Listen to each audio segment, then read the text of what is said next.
I'm the Minister of State in the Ministry of Home Affairs and the Ministry of Sustainability and the Environment. Ask me anything. Hi, I'm Desmond Tan. I'm 50 this year and I'm a Minister of State. Well, I've been asked this question so many times, but I must say that after Parliament, it's quite clear to me that actually joining politics is the highest possible platform for me to contribute to this country and to serve the people and make a difference to the community. 6:50 every day, exactly. 7 o'clock when I walk my daughter to school. 24 hours, well, I wake up in the morning like everybody else. I do walk my daughter to school, 7 o'clock. And then I come back, have my breakfast. Sometimes I do read the papers and then I go to work. Work is between Ministry of Sustainability and Environment as well as MHA, Home Affairs. And then in the evening, 4 days out of 5 work days, I'll be in Pasir Ris. I'll finish at about maybe 9, 10 o'clock and I'll head home. Hopefully I'm lucky I catch my daughter before she sleeps, otherwise I will see her next thing in the morning. Yes. I believe most people do, right? Yeah, so I'm not that popular on social media. I'm still trying to learn. I'm still trying to pick myself out, mainly to be able to connect and communicate better through social media. I find that it's a very important platform. Facebook, I have had some experience, given that I started quite some time back.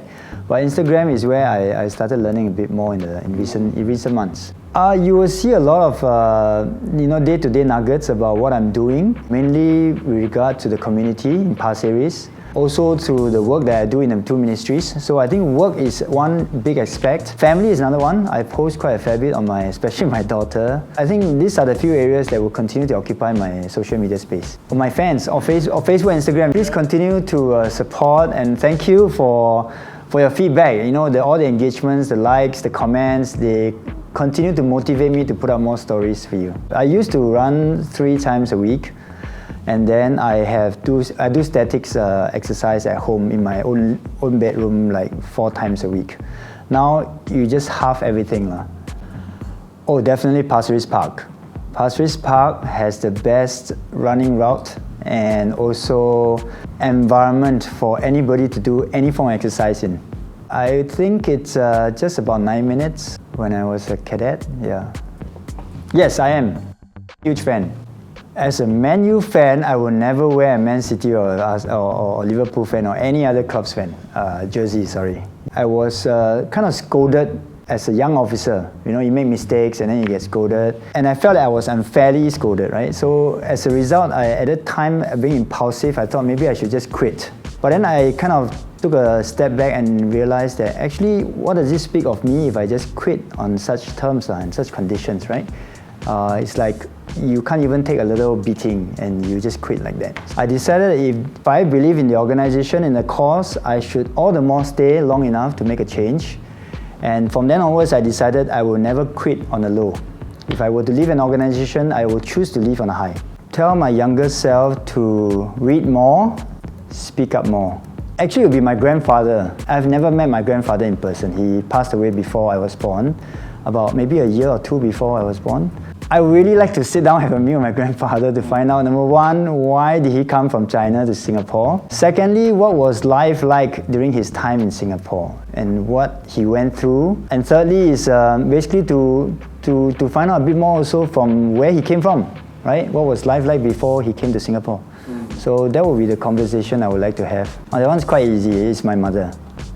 Yeah.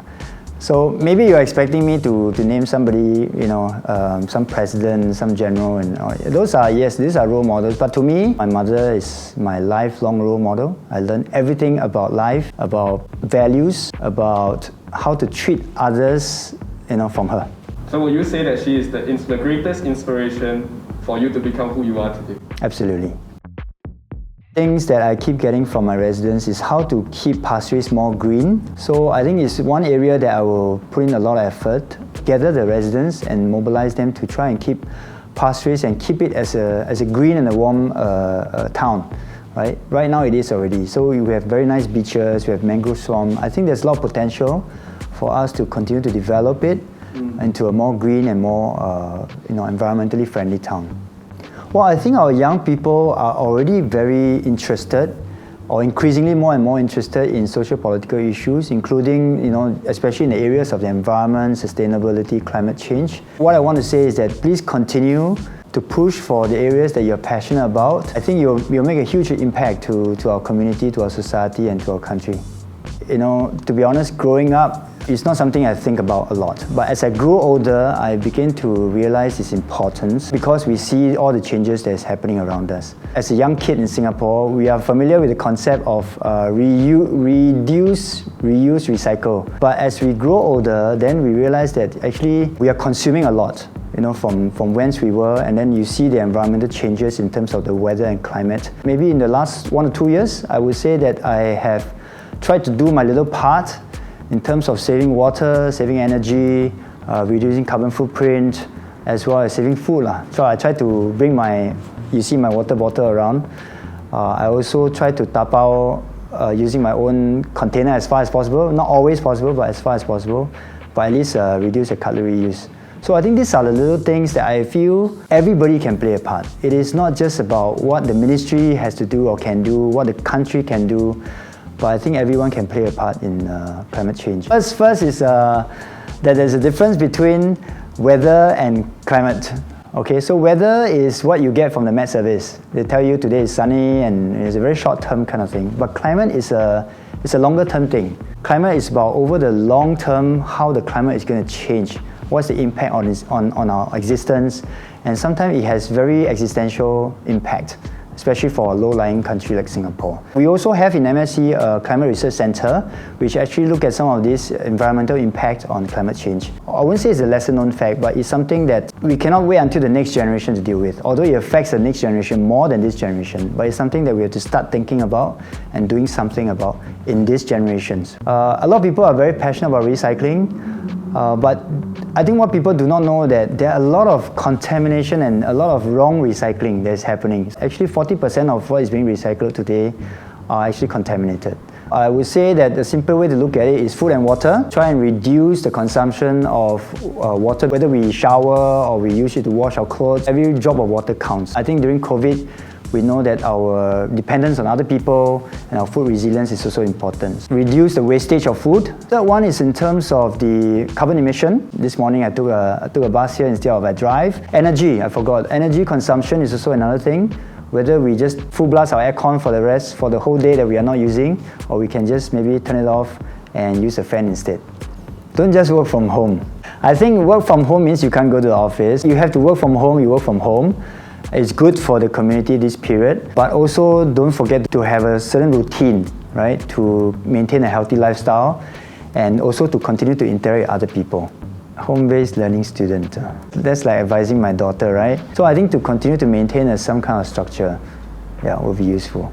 For parents, I live by this principle that we should try our very best not to leave the leftover for our family. We have to make time for family and not go to work, do whatever we need to do and come home tired, and then whatever minutes we have left, we just spend with our families. I try my very best to do by creating time. So as an example, I take a half day every month at least to spend time with my daughter.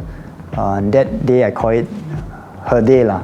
So she knows that it's a day that she decides what to do with me.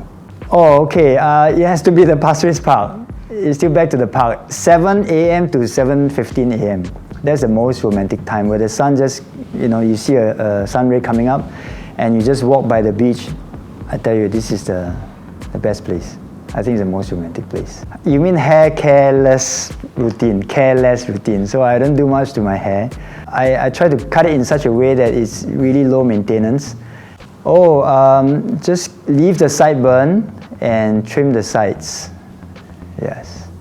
Okay, very good. And that will be all the questions they have for you today. Okay. Thank you so much, sir. Thank you. Thanks very much. Okay.